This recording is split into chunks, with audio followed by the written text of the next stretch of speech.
For normal people, a side effect of eating turkey is feeling tired. For wrestling fans, a side effect of eating turkey is wanting to watch Japanese men punch each other as hard as they can in the face. It's Wrestling Christmas this January 4th as Wrestle Kingdom returns to Tokyo Dome. And I'm Rick Nash at Low Blows to take you through what you need to know about New Japan to follow along. What is New Japan? I saw on Westworld Old Japan had something to do with ninjas and samurais. Is it a modern version of that? I really like Westworld. It's got nothing to do with any of that. New Japan was formed in 1972 by Antonio Inoki, aka the legendary wrestler who lay on his back for an entire fight with Muhammad Ali. In Japan, pro wrestling is treated as a sport and there are thousands of events by hundreds of different promotions hosted around the country in venues such as Korakuen Hall. In the mid-noughties, New Japan began to dominate as the largest promotion as Inoki stepped down and handed the booking reins over to tag team wrestler Gedo. They built around the likes of Hiroshi Tanahashi, Kazuchika Okada and Shinsuke Nakamura and became the undisputed second largest wrestling promotion in the world. Wrestle Kingdom is their equivalent of WrestleMania, taking place every January 4th in the 50,000-seater Tokyo Dome Stadium. I rarely mention this, but I was actually there last year, and also it has absolutely nothing to do with Westworld. What are the main differences between New Japan and WWE? Well, different tone voice of me. It's actually kind of like the difference between, say, Pixar movies and Westworld. Sure, we'll go with fucking Westworld. Look, we all grew up on WWE and it's always going to hold a place in our hearts, but as you get older, you can't help but realise that you just haven't outgrown a children's TV show and get pissed off at the little things that bother you when you see it through the curtain. New Japan is a product primarily written for adults, presenting wrestling as a legitimate sporting contest between two athletes. Nobody is dead aside from the soul of Minoru Suzuki. There's no evil authority figures, poorly scripted promos, or bad backstage vignettes.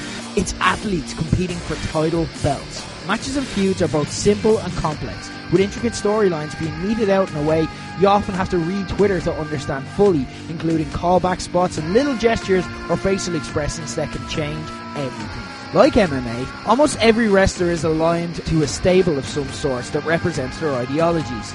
Los Ingobernables de Japón are the cool stable fronted by Tetsuya Naito. The newly formed Elite stable are fronted by Kenny Omega, Cody, the Young Bucks and all the lads off YouTube. Chaos are the Fighting Spirit stable of good guys led by Okada. Suzuki Gun are the lovable rogues, Bullet Club are irrelevant, and it goes on like that.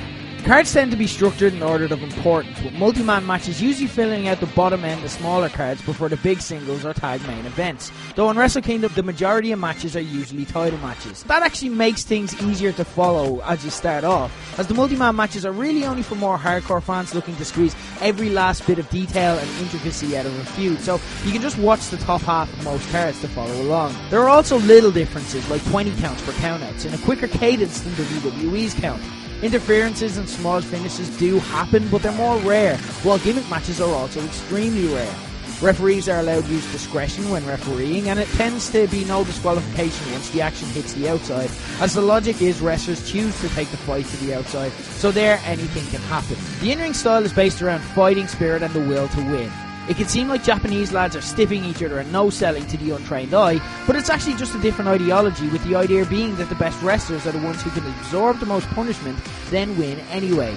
Like I said, you'll regularly get callback spots such as counters to moves attempted in matches 6 months ago because wrestlers have since scouted each other and so on. They don't spoon-feed you like WWE, but you're a big boy who doesn't need to be spoon-fed, right? I don't know about that.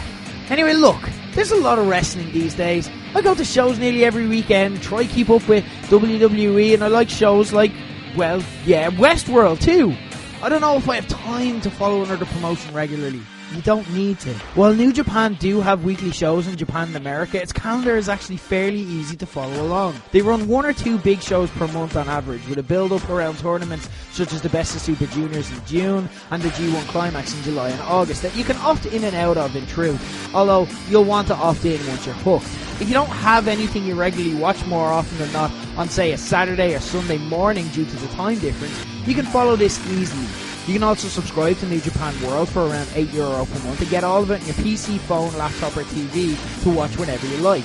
Or just come along to Buskers on the Ball in the evening of 4th of January, see if it hooks you around like-minded fans and go from there.